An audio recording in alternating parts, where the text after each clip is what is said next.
Buenas tardes. Vamos a comenzar con nuestro tema del día de hoy, que se titula La ley del karma y dharma.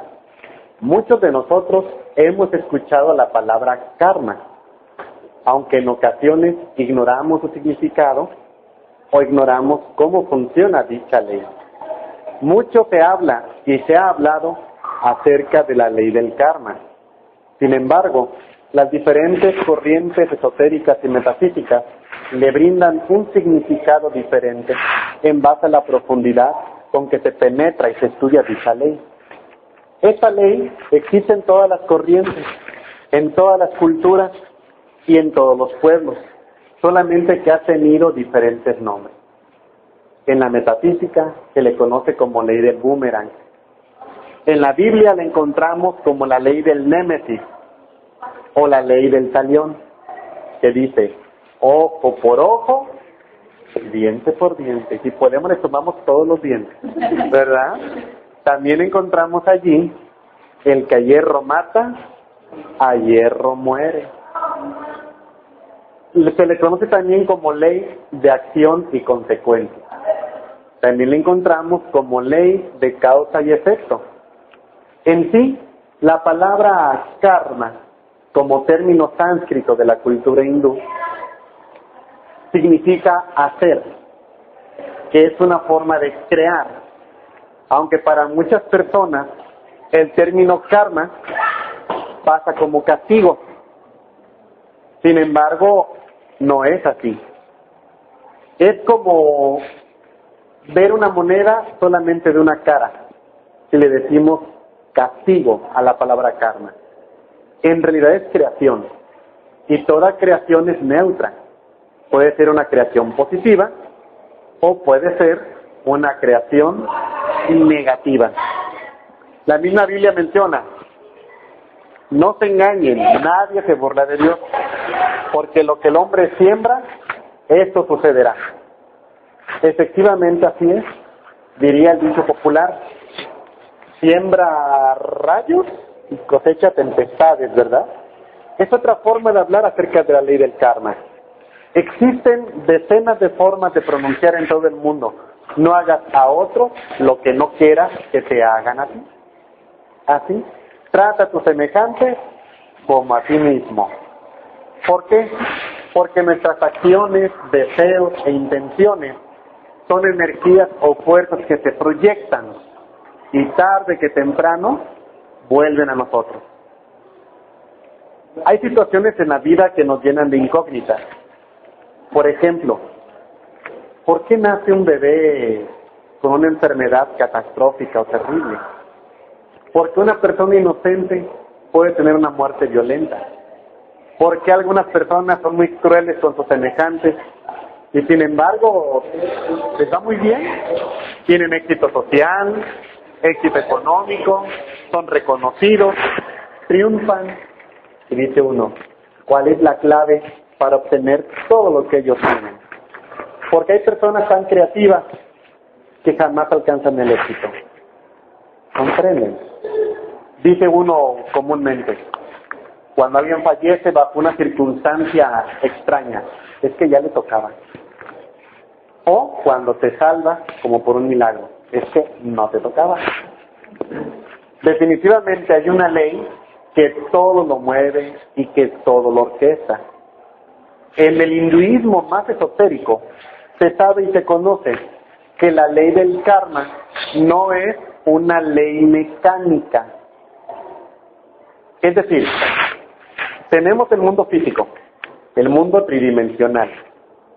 Tenemos un aspecto energético o vital, pero también hay un mundo de tipo espiritual. Lo que existe tridimensionalmente tiene un reflejo energético. Y lo que existe física y energéticamente también posee un principio espiritual.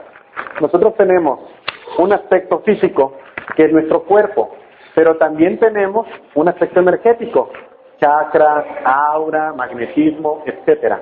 Pero también tenemos un aspecto espiritual, alma o conciencia. De la misma manera, las leyes divinas se manifiestan en la parte más espiritual, no como leyes mecánicas, sino como principios divinos. Muchas corrientes metafísicas separan las leyes de los principios espirituales. Es decir, si tú haces esto, karma. Si la ley del karma fuera mecánica o reaccionaria, no hablaríamos de algo divino. La ley del karma está integrada por leyes universales que sirven para el propósito de elevar la materia al espíritu y está regida por seres conscientes o espirituales. ¿Comprenden? Es decir, la ley del karma tiene su haber y su deber, y existen inteligencias que rigen la forma en que se administra la ley del karma. De tal manera que muchos de nosotros, aplicando magia angelical, podemos pedir ayuda a ciertos ángeles para tal o cual situación. Y si la ley del karma fuera independiente de las inteligencias divinas, entonces esto no podría ser. ¿Se comprende? De esta manera, hay varias leyes universales que participan de la cristalización objetiva de la ley del karma. Entre estas leyes encontramos la ley del eterno retorno. Encontramos la ley de recurrencia. Encontramos también la ley del karma. Vamos a definir cada una de estas leyes para que podamos entender cómo cristalizan esas fuerzas en nuestro mundo material. La ley del eterno retorno nos enseña que todo vuelve a su punto de partida original. Sí, si observamos la naturaleza está hecha en base a la ley del eterno retorno. Cada cierto tiempo, nuestro planeta vuelve al punto de partida. Y por eso es que las estaciones vuelven matemáticamente con las fechas. Nuestra propia sangre vuelve al punto de partida original. El ciclo hidrológico, valga la redundancia, del agua, vuelve al punto de partida original. El electrón, girando en torno al núcleo, vuelve al punto de partida original.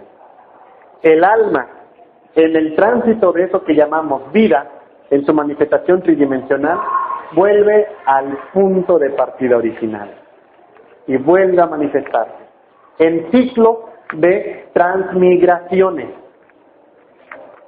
Más adelante tendremos una conferencia que habla de lo que hay más allá de la muerte y las transmigraciones del alma, en base a planteamientos pitagóricos y la filosofía del señor Krishna, para que esto se pueda conjugar con lo demás y podamos tener un panorama más amplio. Pues bien, esta ley del eterno retorno todo lo rige todo lo existente, así como el universo en el gran Mahamantara surge la luz y se expande. De la misma forma, el universo se contrae y penetra a la noche del gran pralaya. Es decir, así como este Tao que conocemos de la cultura china tiene dos polaridades, una cóncava y otra convexa. Algo se contrae, algo se expande, algo es frío, algo es caliente, algo es húmedo, algo es seco. El universo tiene la conducta expansiva de un Mahamantara. Sin embargo, hasta la física lo sabe, que llegará el momento en que el universo comienza a contraerse, para pasar a un gran pralaya cósmico, a una noche cósmica en la que se recoge la creación en sí misma para volver a generar vida en otro Mahamantara. ¿Y eso dónde lo tenemos en nosotros? En nuestro corazón. Somos un reflejo y medida fiel del universo. Nos hemos desconectado tanto de esos principios universales que en ocasiones nos cuesta verlo, nos cuesta reconocerlo dentro de nosotros. Tenemos otra ley que incluye aquí, que es la ley de recurrencia. La ley de recurrencia dice que todo vuelve a ocurrir. Es decir, todo vuelve al punto de partida original a través de la ley del eterno retorno. Pero dentro de ese ciclo en el que todo vuelve a ocurrir, también hay una repetición de hechos. ¿Por qué? Porque el tiempo es circular. Por ello tenemos la curvatura del espacio. Se lanza un haz de luz y tiende a torcerse. Dentro de este plano tridimensional, el tiempo es curvo. De tal forma que dentro de los segmentos que forman esa gran espiral del tiempo, tenemos nosotros hechos y sucesos sincrónicos en el universo que para nosotros se suscitan como hechos. La repetición mecánica, aquí sí, la repetición mecánica de los acontecimientos de un retorno tiene diferentes formas de expresión. Sucede lo siguiente. Si yo tengo una existencia de 80 años, es muy probable que tenga otra existencia de 80 años, más las consecuencias de lo que yo haya hecho. ¿Se entiende? Es decir, ¿alguien se acuerda de la fecha 1810? ¿Qué ocurrió en nuestro país? La independencia. Y en 1910, la revolución. Y en el 2010, la revolución de los cárteles. Ahí está. ¿Qué está sucediendo ahí? La ley del eterno retorno, más la ley de recurrencia. Vuelve la violencia, más sus consecuencias buenas o malas. Que eso ya se entendería como karma. Significa que si nuestro pueblo no supo aprovechar los ciclos cósmicos para vivir una revolución, una guerra de independencia hacia adentro, vuelve a suceder en un nivel bajo vulgar, o sea, hacia afuera, los unos contra los otros, las masacres, los asesinatos. Y seguiremos así y empeorará mientras no llevemos esa fuerza hacia nosotros mismos para trascendernos como humanidad. Vean qué interesante y qué profundo.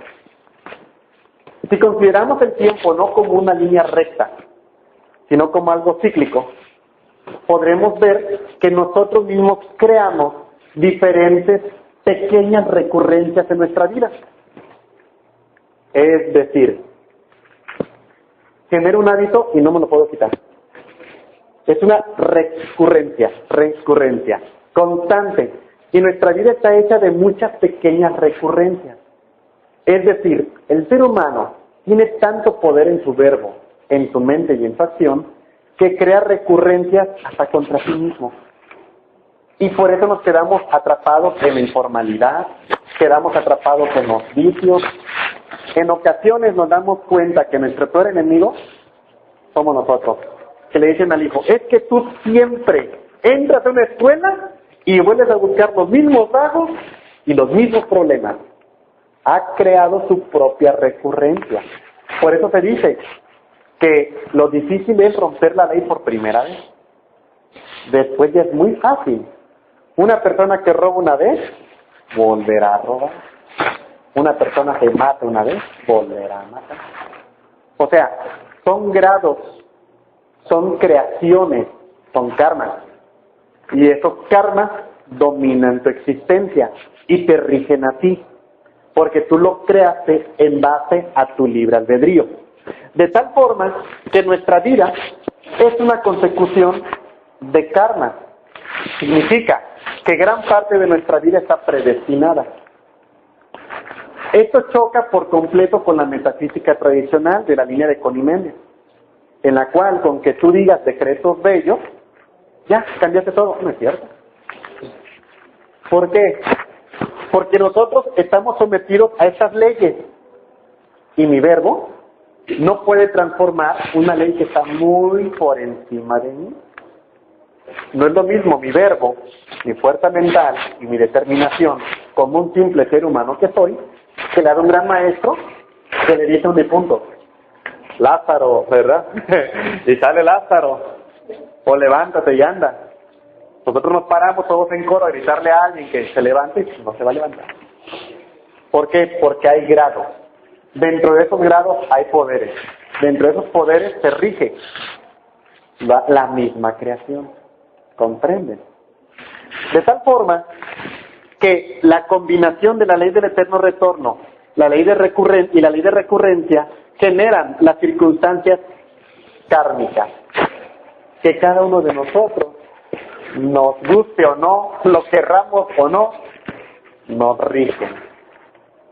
De tal forma que comenzamos a observar una fuerza que nos sigue, ya sea para bien o ya sea para mal. Y cuando algo tiene que ser para nosotros, aunque le saquemos vuelta, nos topa. Sea positivo o sea negativo. Porque si por karma nos toca eso, no lo podemos eludir. Sucede inevitablemente. Pero sí ¿Sí? hay, pero ahorita que hablabas de, de la otra parte de la metafísica, Sí. si hay algo que se pudiera modificar, o ya porque así es tu Karma. destino, tu karma, ya lo tienes que ir, o si puedes romper con esa ley, o desviar, o no sé, modificar. Es una pregunta muy inteligente, porque si el ser humano es el pináculo de la creación y es hecho imagen y semejanza de Dios, algo maravilloso hay en él, que es el libre albedrío. El karma es una medicina amarga que nos muestra el camino para alcanzar la felicidad, pero sobre todo la realización y el desapego. De tal manera que también existen distintos tipos de karma. Hay karma duro, se le llama. Este es el karma que no se puede modificar. Es intocable por nosotros. Pero hay muchos karmas, la gran mayoría lo podemos trascender. Si vemos esto como una ley de acción y consecuencia mediata, es decir, lo que yo hago hoy con mi libre albedrío se convierte en un karma mañana, significa que si yo el día de hoy me la paso comiendo tacos de cuerito de cerdo, etcétera, etcétera, me la vivo tenso y estresado, cada taquito que me como, cada pensamiento de estrés, se está convirtiendo en un karma que va a repercutir en hipertensión arterial, se me van a taponear mis venitas, etcétera, etcétera.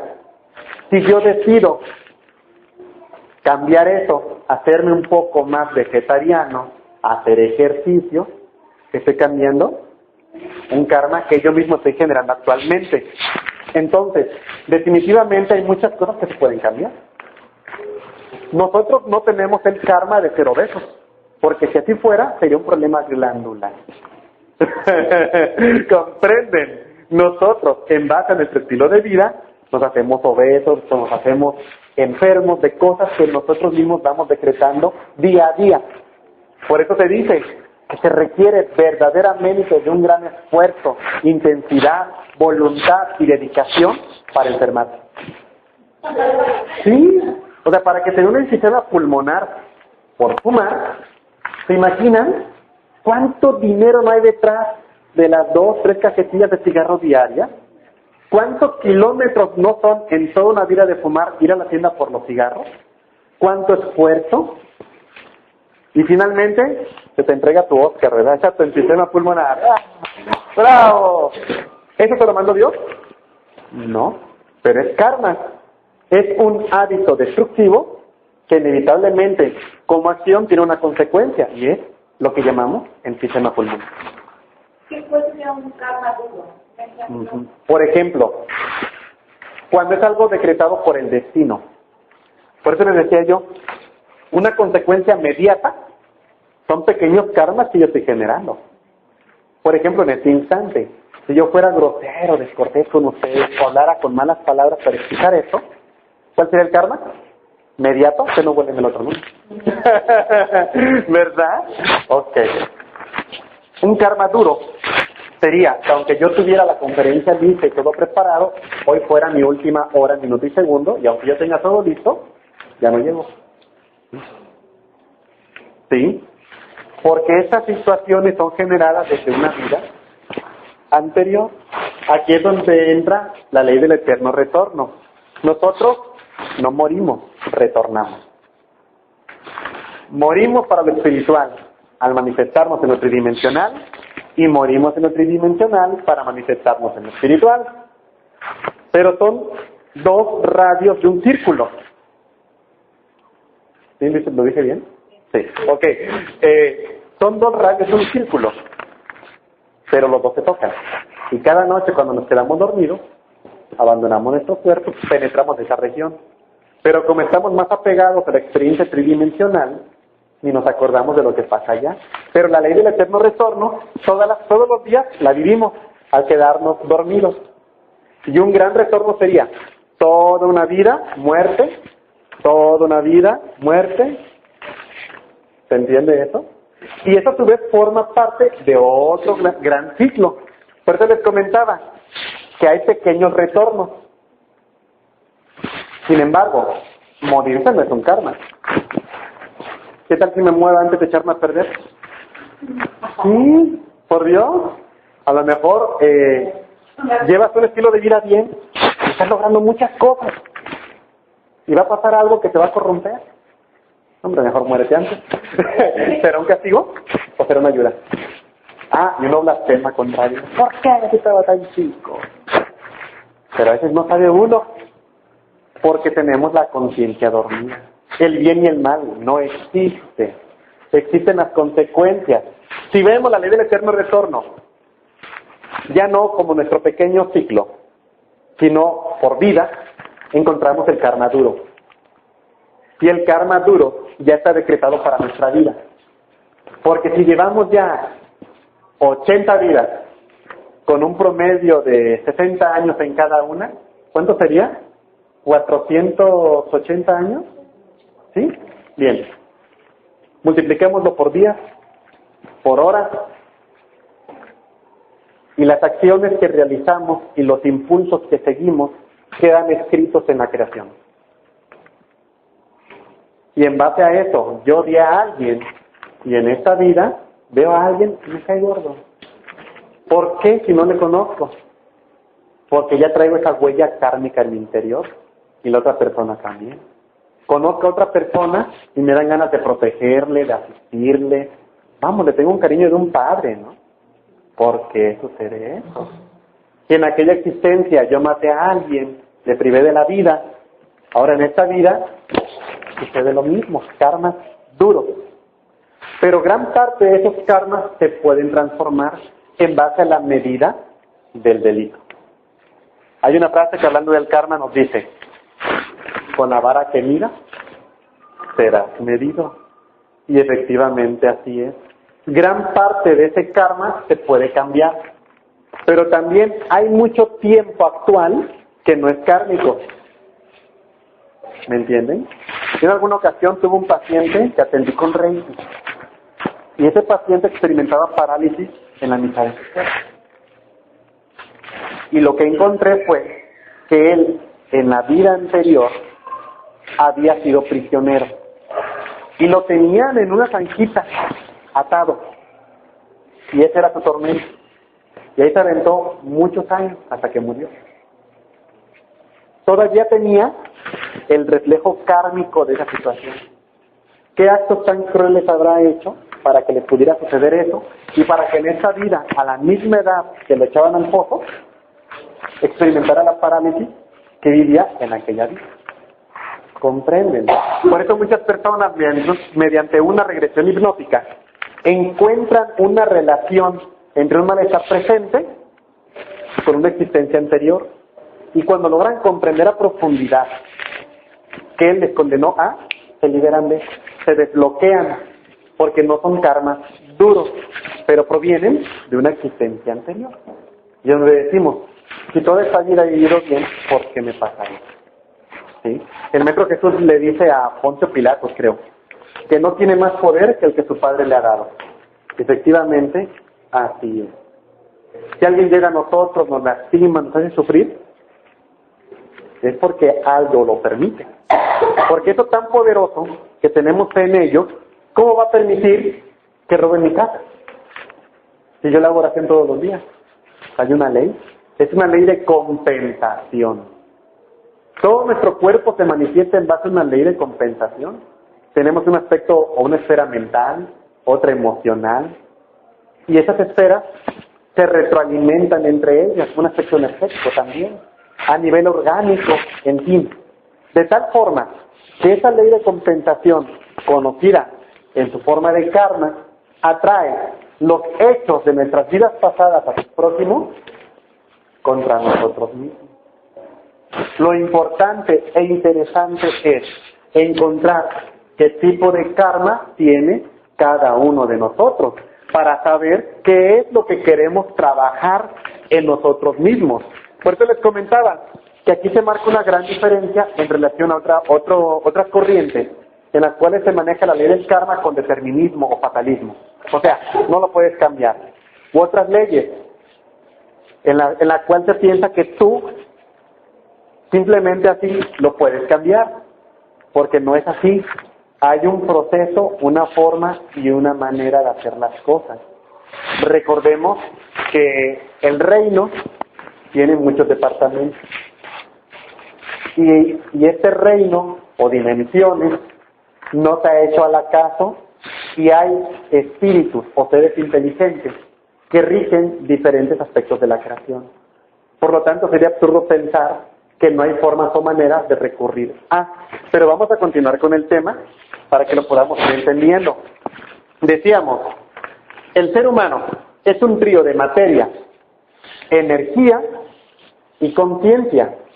Si vemos la ley del karma bajo este mismo aspecto, que es la ley del santo Triamachikamno, conocido como la ley del 3, entendemos que la ley del karma es materia, los hechos del mundo material, para que el karma coincida. ¿Cómo es posible que una persona sale de su casa, da 4 pasos, se regresa a picar la puerta y se impacta un vehículo y la aplasta? O sea, ¿qué dice uno? Es que si no se hubiera regresado, no le pasa nada. Hay un determinismo que se concreta mediante una serie de acciones. ¿Cómo fue a coincidir la ruta del vehículo, que se quedara sin frenos, que tuvieras que salir en ese instante y para ajustarlo se regresara? ¿Cómo? Definitivamente vemos que hay una sincronía, pero también en contra tuya. Como energía, las fuerzas que se tienen que mover para que todo esto ocurra. Me estaba comentando una persona en Costa Rica, Veracruz, la clase que di el día lunes. La noche que el padre de familia fallece de un ataque cardíaco, tenían 6 vehículos en casa y tenían que salir. Bueno, si tuve enseñar un vehículo, no arrancó. Bueno, vámonos en el otro, no arrancó. En ninguno de los 6 vehículos se pudieron desplazar. ¿Qué pasó? Se tuvieron que quedar. A 2 minutos le dio el paro cardíaco. O sea, algo evitó que murieran los que no tenían que morir porque iban a salir a carretera. ¿Me entienden? O sea, hay una serie de situaciones energéticas que acompañan el karma. A veces uno presiente, ay, como que aquí voy a sufrir. No sé por qué, siento y sucede. Como conciencia, tiene que existir una parte espiritual que rige la ley del karma. Porque si no, no podría haber misericordia. ¿Se entiende eso? Si fuera una simple ley mecánica, entonces, ¿cómo podríamos pedir caridad, compasión o que eso se transforme en algo diferente? No habría la menor posibilidad de transformar el karma, ¿no? Efectivamente. El karma tiene un aspecto espiritual. Recordemos que existen diferentes dimensiones, conocidas también como cielos, por la religión católica, por diferentes cielos. En la cultura de Anáhuac a las dimensiones se les llama montes. Por eso dice, no, subió a los montes y pasó esto. pues sucedió el otro. Porque los montes no era porque vieran la masa de tierra, sino que representa lo que se eleva hacia lo mediocre. Pues bien, el ser humano, dentro del ciclo de 108 existencias que posee, porque nosotros nos manejamos en ciclos, en pequeños retornos que forman parte de un gran retorno. Y menciona la transmigración hindú que estos ciclos de 108 vidas forman parte de un gran ciclo de 3000 ciclos de 108 existencias. Por eso es que el collar budista tiene 108 cuentas, porque cada cuenta representa una manifestación tridimensional. También se nos brinda un libre albedrío en base a nuestra alma o conciencia. Pero, ¿actuamos desde el alma y la conciencia? Generalmente actuamos desde nuestro purusha interno, es decir, desde nuestro ego, desde nuestro apego a lo tridimensional, desde nuestro aspecto material e impulsos. Y eso ocasiona que ante la falta de sabiduría de saber cuáles van a ser las consecuencias de nuestros actos, vida tras vida, le vamos abonando más hechos negativos a nuestra existencia que vienen a concretar en un karma cada vez más pesado, cada vez más denso. ¿Me comprenden? Así, la ley del karma, regida en su aspecto más espiritual, tiene un orden, más allá de la manifestación de energía como una ley, sino como espíritu. Si nosotros profundizáramos en la ley del karma, encontraríamos que en las dimensiones superiores de la creación existen templos que administran la muerte, los nacimientos, la ley divina, etcétera, etcétera. Esto significa, en términos muy sencillos, que existe un templo de la justicia cósmica. Y ese templo está administrado por ese ser que conocemos dentro de la cultura egipcia como el dios Anubis, el chacal de chacales. Dicen, ah, caray, chacal de chacales, sí, pero es simbólico. Es como Huitzilopochtli, ¿no? Porque es colibrí zurdo. Es un simbolismo. No es porque ande volando como un colibrí, sino por el simbolismo del colibrí. Comentaba en Teotihuacán, ahora que fuimos hace 12 días más o menos. Por ejemplo, el colibrí hiberna.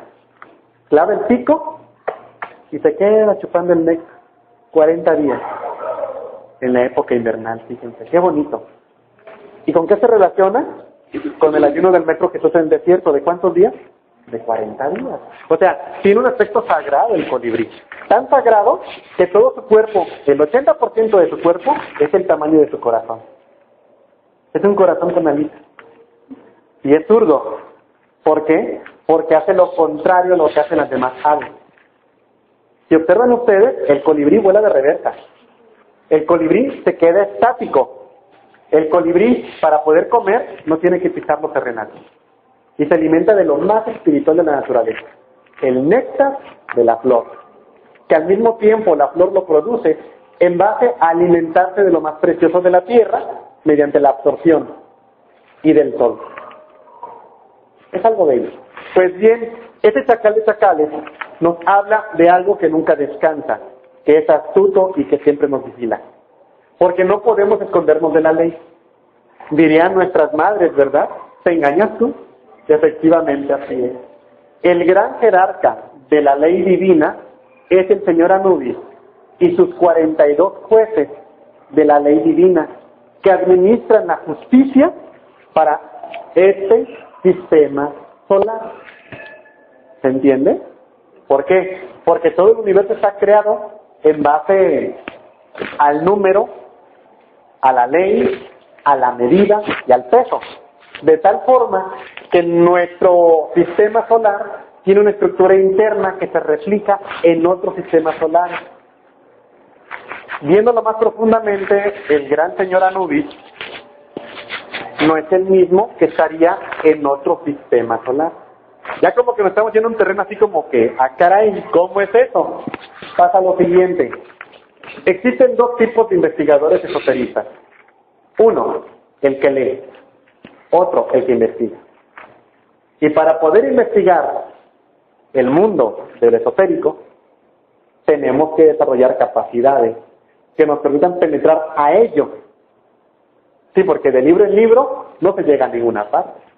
En un libro se dice una cosa, en otro libro se dice otra cosa. Pero ¿qué sucede cuando tú penetras a un templo de la justicia cósmica y ves, pactas, trabajas tu karma y logras negociar con la ley? ¿Comprenden? Eso es algo muy diferente. Así que este orden de creación regido por la ley del karma ofrece grandes posibilidades para aquel que busca lograr dentro de sí la transformación íntima. La transformación íntima es algo que se le escapa a la mayoría de las personas que hablan de espiritualidad. ¿Sí? Vemos la ley de atracción y se convierte en algo muy vulgar. Cómo tener carros, cómo tener casas. Eso es muy vulgar para la ley de atracción. La ley de atracción, en su sentido más espiritual, es cómo hacerte espíritu. Cómo elevarte de la materia hasta la divinidad. Porque es lo que te debe de atraer, ser espíritu. ¿Me entienden? Entonces, la ley de la justicia cósmica se apoya en dos columnas, en dos pilares, que se encuentran representadas en los pilares de los templos masónicos, rosacruces, etcétera, etcétera. Inclusive, dentro del cuerpo humano, en sus aspectos energéticos, se encuentran también esos dos pilares. Los vamos a ver también un poquito más adelante. Dentro de la masonería se les conocen como Yaquín y Boaz, que significan misericordia y justicia. Les estoy hablando del santo triamachicano, ¿verdad? La ley del 3. Sí, la ley del 3 se encuentra en todo lo creado. Por eso vemos que hay un Dios Padre, Dios Hijo y Dios Espíritu Santo. Encontramos dos cargas opuestas en el átomo y una energía neutra. Ahí está la ley del 3. Encontramos en todas las religiones del mundo el 3. Ometeotl, Quetzalcóatl y Tloquenahuaque en la cultura azteca. Brahma, Vishnu y Shiva en la cultura hindú. Osiris, Horus e Isis en la cultura egipcia. Es decir, no hay una santísima trinidad. Hay muchas santísimas trinidades. Tanto así que en el aspecto de la creación humana se requiere de un hombre y una mujer para que surja la vida, que es la tercera fuerza. Así pues, esa santísima trinidad que en todo se manifiesta tiene diferentes niveles dentro de las mismas leyes creadas por la divinidad o emanadas de la divinidad. Por eso encontramos el terreno de los hechos o de las circunstancias, encontramos el aspecto de las energías y encontramos el aspecto del mundo espiritual. ¿Ok? Bien. Ahora sí, volviendo a las columnas. Una columna es misericordia y otra columna es justicia. En ocasiones, el padre es la justicia y la mujer es la misericordia. Y a veces al revés. La madre es la justicia y el padre es la misericordia. Y el equilibrio entre ambos permite la sana formación de los hijos. Así. Pues bien, ese Padre que todo lo crea, ese sagrado Ometeotl, también tiene esos dos aspectos. La ley, así como es estricta para cobrar el karma, también tiene un aspecto que es misericordia y que es compasión. Y es posible negociar con la ley. Pero ¿cómo podría yo ser asistido por la ley sin recurrir a los que rigen la ley? ¿Me entienden? Dentro de nosotros existen dos partes de nuestro ser que están ligadas con la ley divina. Recuerden lo que decía Hermes Trismegisto: tal como es afuera, es adentro; tal como es arriba, es abajo. Las 12 constelaciones están en nosotros. Estos 12 apóstoles están en nosotros. Son diferentes partes de nuestro ser espiritual que no están integradas o realizadas en un solo ser espiritual. ¿Sí? Esto significa que el drama de la pistisofía del alma humana es la fragmentación. No estamos unificados, estamos divididos por nuestro propio ego. Por eso es que en la religión católica se habla de la necesidad de purificarse, vigilar y trascender los 7 pecados capitales: ira, envidia, orgullo, codicia, lujuria y gula. Por eso, si nos vamos a la magia egipcia o al conocimiento de los templos sagrados, se decía que el iniciado tenía que vencer a los demonios rojos de Set que moran en su interior. O encontramos a Huitzilopochtli como un símbolo del iniciado que tiene que vencer a los 400 urianos, que son sus hermanos. ¿Por qué? Porque forman parte de sí mismos. De tal manera que la forma en que tenemos fraccionada la conciencia, la forma en la que tenemos fraccionada el alma, es una dispersión de nuestro ser. Por eso nosotros no tenemos esa potencialidad espiritual de decirle a un árbol, da fruto y que dé fruto. Por eso es que en la Biblia se habla de una humanidad edénica, y de una humanidad caída. Y la humanidad edénica tenía facultades y poderes sobre la naturaleza. Y la humanidad caída, no.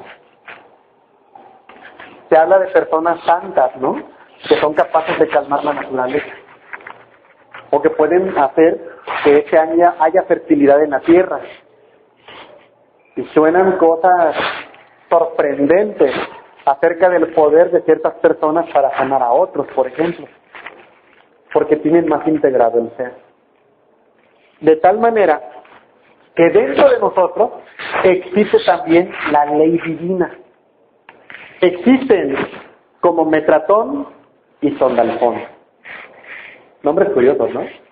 Ese Metratón y ese Sondalfón existen dentro de nosotros como un registro de nuestras buenas y nuestras malas acciones.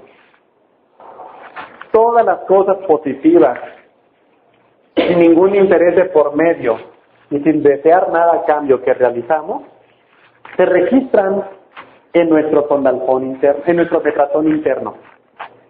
Y todos los delitos, nuestras envidias, nuestros pecados más ocultos y cochambrosos, se registran en nuestro sondalfón interior. De tal manera que el ser humano se puede meter en una cueva a traicionar a un amigo, a hacer daño a alguien, etcétera, y al Padre no lo podemos engañar. Al Padre no le podemos ocultar nada. Y la unión de esos dos principios se conoce como el Caón interior, que es una parte de nuestra conciencia que nos da el discernimiento de lo bueno y de lo malo. Ahí les doy un ejemplo.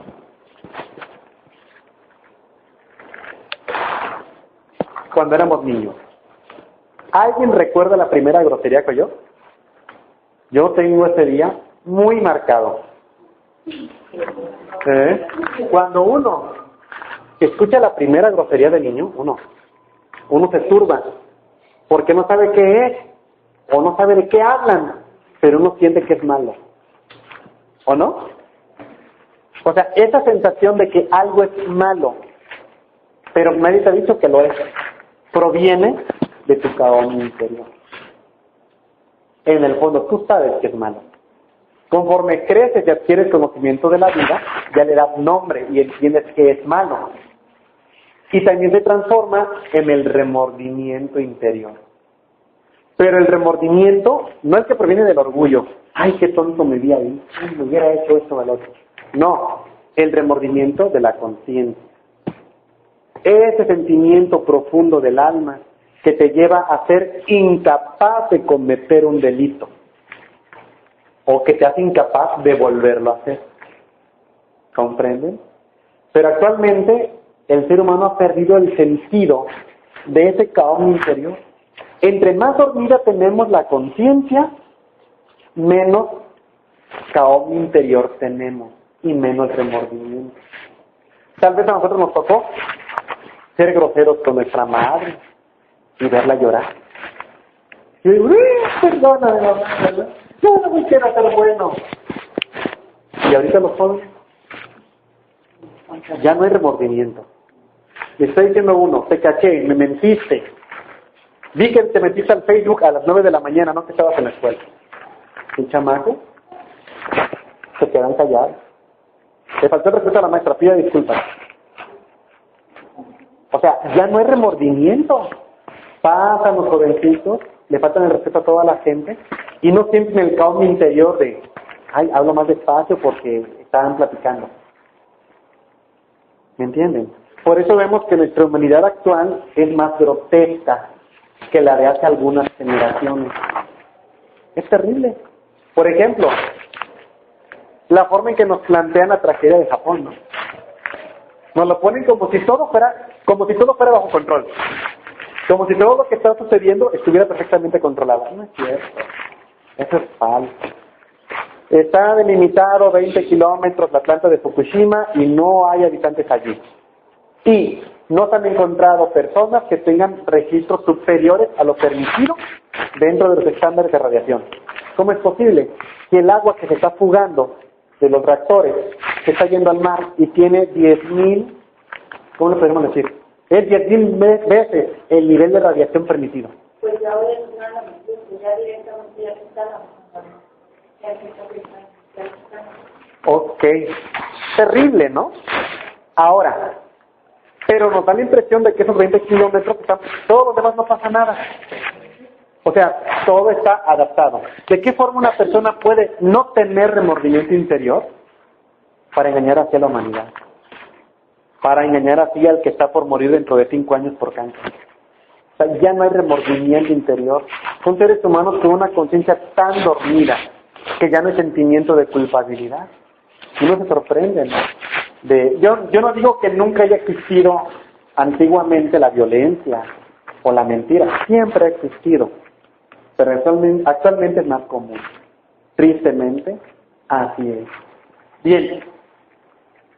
Esas acciones que nosotros realizamos en los mundos internos, en lo superior, en la parte espiritual de la que les estoy hablando, de esa ley del 3, nuestras acciones positivas se convierten en una forma de extrañas monedas que representan nuestras buenas y desinteresadas acciones. Fíjense. Y cada ser humano posee un capital cósmico muy diferente a otro ser humano en el aspecto kármico. Es interesante saber todo esto, porque uno dice, ah, caray, ¿cómo es eso? Sí. Digamos que en los mundos superiores, en el mundo de los arquetipos divinos, se forman y estructuran las fuerzas mediante moldes que simbolizan cosas. Por ejemplo, a lo mejor un día tú puedas tomar conciencia en esas regiones y entres a tu propio templo interior. ¿Y ahora cómo es eso? A tu propio mundo interior. Y ves que en ese mundo interior hay un naranjo muy bello y con muchas naranjas. Para una persona que no entiende el lenguaje de los arquetipos divinos, simplemente, yo vi un huerto y me dijeron que era mi templo. Pero la naranja simboliza la paciencia y la serenidad infinita. O sea, te están diciendo, tú tienes allí conquistada la serenidad, entre otras cosas. ¿Se entiende eso? Así, estas monedas simbolizan las buenas acciones que nosotros realizamos. Y existen en esas dimensiones causales una especie de libros de la vida en los cuales se registran en imagen y en sonido físico y en sonido mental, todas nuestras vidas. Son los famosos libros akáshicos o registros akáshicos. Cuando una persona ve una vida anterior, está viendo sus libros akáshicos. Cuando una persona explora en otro sus vidas anteriores, está viendo los registros akáshicos de aquel. Y en esos registros akáshicos se ven los verdaderos motivos de los hechos de la vida. ¿Comprenden? Les voy a comentar una anécdota de una sesión de Reiki que tuve ya hace algún tiempo. Llegó con nosotros una paciente y no me dijo por qué venía. Generalmente la gente así es, ¿no? A ver si es bueno, a ver si sabe, en fin, así somos, ¿no? Entonces, llega a sesión, se recuesta y comienza a darle Reiki. Entonces, yo percibo en ella mucho dolor, mucho sufrimiento, sobre todo en la región del vientre. Y de repente comienzo a ver su aspecto, sus registros akáshicos, como una bóveda oscura, y la veo a ella con un traje negro, es mujer, de esas, ¿cómo le podemos llamar? Como de la época de la colonia, ¿no? Que usaban los trajes largos hasta las muñecas y acá arriba, pero yo le veía rasgos ingleses y le ubicaba yo su vestimenta por esa cultura, pero de esa época, ¿ok? La veía que había un granero y que estaba una joven recostada en la paja y acababa de dar a luz. Llegaba ella, recogía el bebé fríamente y salía, mientras la joven que estaba desangrada allí le pedía que por favor no lo hiciera. Salía ella y la encerraba. Se iba a un acantilado, sí, y tiraba a la criatura. Así. Y yo podía escuchar lo que pensaba, que ahora ya nadie iba a criticar a su familia. ¿Me entienden? Entendí en ese instante que había encerrado a la joven por mucho tiempo para ocultar la vergüenza familiar. ¿Sí? Pues bien, veo eso. Terminamos la sesión. Le digo que se puede incorporar, toma asiento. Y le comienzo a decir, ¿sabe qué? Yo noto en usted un gran sufrimiento en la región del vientre. Tiene que ver con un bebé. Mire, yo vi esto. Porque uno no puede juzgar a la gente, ¿verdad? Uno lo comenta y si la persona quiere ayuda, se tiene que abrir. Entonces le comencé a relatar todo lo que les estoy diciendo. Y se pone a llorar. ¿Sabe por qué vine? Le digo, ¿por qué? Lo que sucede es que yo tuve un novio a través de internet. Me enamoré de él. ¿Sí sabe cómo se enamoran por internet? Pero bueno. No creo que sea por su aroma, ¿verdad? Ni por su piel, pero bueno. Entonces, se enamoró de la persona a través de internet. Y llega él a verla, se encuentran, se enamoran, se casan, sin que sepa la mamá de ella, y solamente sabía el papá de ella. Lo que hizo el papá fue que le rentó al joven un cuarto atrás de la casa, fingiendo que él era un inquilino, y cuando la mamá se iba a trabajar, ya eran marido y mujer. Y él los acompañó a firmar el matrimonio y todo. Entonces, cuando ella, lógicamente, tiene un embarazo, pues el papá se aterra porque la señora se iba a enterar que estaba embarazada la hija. Qué curiosa historia, ¿eh? Vean, qué curiosa historia. Entonces, le dice a la hija, pues al yerno, pues ¿qué hacemos? Pues hay que sacarle el bebé, porque se va a enterar Doña Pelos, ¿no? Les digo yo a la señora, Doña Pelos se va a enterar. Pues bueno, pues se fueron a un hospital muy conocido en la ciudad de Poza Rica, Veracruz. Y ella va decidida, ¿no? Y la recuestan y todo. Pero cuando la van a anestesiar, ella le brota el instinto. Porque se imaginó cómo sería el rostro del bebé. El rostro del bebé cuando naciera. Y ahí fue donde le pegó el instinto materno. Y ya no quiso. Entonces la obligaron, la sujetaron allí, todo. Se puso a gritar ella. El novio estaba fuera del quirófano con el papá. Nadie la ayudó. Y me comenta ella de que durante la extracción del producto le llegaron a mostrar una parte del bebé. Y le decían, mira, por andar de loca. O sea, algo horrible. Dice, y el tipo ese, 1000 palabras feas, Yo escuchaba que hablaban del fútbol, del partido, etcétera, como si nada. Y traigo ese sentimiento de culpa. Pero ahora con lo que me estás diciendo, yo entiendo. Ella dominó demasiado a su familia, ahora está en una familia donde ella es muy dominada. Ella le quitó y mató al bebé a su hija, ¿por qué dirán los demás? Ya, ¿me entienden? Así funciona la ley del karma. Generó muchos tipos de karmas duros que coincidieron en que el victimario ahora es una víctima. ¿Comprenden ustedes? Generalmente nosotros tenemos una amistad que conocemos 20, 30 años y nada más conocemos lo que le pasó el día de hoy. Cuando uno tiene amistades generacionales, es decir, que tú conoces al abuelito más viejo de la familia y te han platicado toda la vida de él, de sus hijos, de sus nietos, y cómo vienen los bisnietos, encuentras un paralelismo. Porque venimos en grupos kármicos también. Allá en Costa Rica, Veracruz, sucedió lo siguiente con una familia. Fue un hombre que trabajó muy duro, pero de un carácter muy duro con la gente, muy cruel, muy déspota.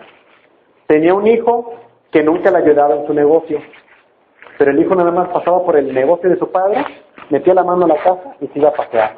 A cualquier lugar que le diera en gana, le daba las camionetas, etcétera. Y los hijos que le ayudaban en el trabajo, a eso los trataba muy mal. Uno de ellos tenía un nieto. Uno de ellos a su vez tenía un hijo que era nieto del señor, ¿no? Pues ese nietecito del señor, desde que era muy pequeño, se lo llevaban al trabajo a que aprendiera el oficio. Pero eso sí, aquel hombre no lo podía ver. Digamos que en ese negocio es un tipo de talabartería y ferretera. Es una fusión de los dos conceptos, ¿no? Así que ese joven, ese niño, se tenía que meter abajo de las mesas de trabajo a oír cómo trabajaban, a ver. Pero si el señor lo veía asomarse, lo bofeteaba. Tenía que meterse entre los rollos de cable, etcétera. Así. Si lo veía, lo abofeteaba.